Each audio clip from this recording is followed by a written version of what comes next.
অ্যাথেন্সের বিখ্যাত অ্যাক্রোপলিসে অলিম্পিক শিখা।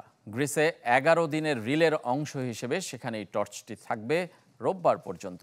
আর গেমস নিরাপত্তায় আর্টিফিশিয়াল ইন্টেলিজেন্সের ব্যবহার নিয়ে লন্ডনে বৈঠক করেছেন আন্তর্জাতিক অলিম্পিক কমিটির সভাপতি থমাস বাখ। তার মতে প্যারিস অলিম্পিক হবে সবচেয়ে নিরাপদ।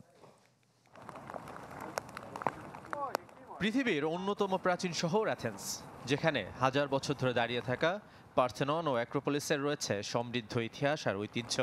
এবার সেখানেই প্যারিস অলিম্পিক শিখা। গ্রিস জুড়ে 11 দিনের রিলের অংশ হিসেবে অ্যাক্রোপলিসে অলিম্পিক ফ্লেম।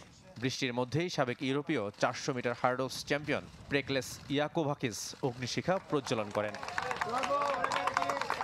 26 এপ্রিল আনুষ্ঠানিকভাবে প্যানাথেনাইক স্টেডিয়ামে প্যারিস গেমস কর্তৃপক্ষের কাছে টর্চ হস্তান্তর করা হবে।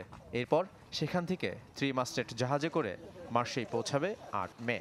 ধারণা করা হচ্ছে অন্তত 1.5 লাখ মানুষের উপস্থিতি থাকবে দক্ষিণের পুরনো বন্দরে। এবারের আয়োজনে সবচেয়ে গুরুত্ব দেওয়া হচ্ছে নিরাপত্তায়। অলিম্পিক টর্চ যখন অ্যাথেন্সে, তখন লন্ডনে আইওসি সভাপতি থমাস বাখ কথা বলেছেন আর্টিফিশিয়াল ইন্টেলিজেন্স নিয়ে। তিনি আত্মবিশ্বাসী কৃত্রিম বুদ্ধিমত্তার ব্যবহার নিরাপত্তায় ভিন্ন মাত্রা যোগ করবে। নিরাপত্তার সম্পূর্ণ ভার আয়োজকদের উপর, তবে এআই আমাদের সমাজ এবং স্পোর্টসে বিপ্লব ঘটাবে, এটা নিশ্চিত।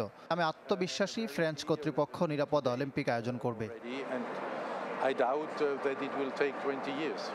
গেল সপ্তাহে প্যারিস অলিম্পিকে ট্র্যাক অ্যান্ড ফিল্ডে স্বর্ণজয়ীদের $50,000 করে US দেওয়ার ঘোষণা দিয়েছে ওয়ার্ল্ড অ্যাথলেটিক্স। তবে তা ভালোভাবে নেয়নি আন্তর্জাতিক অলিম্পিক কমিটি। 26 জুলাই শুরু হবে এবারের আসর, চলবে 11 আগস্ট পর্যন্ত। শাফাত মিদুল, চ্যানেল 24।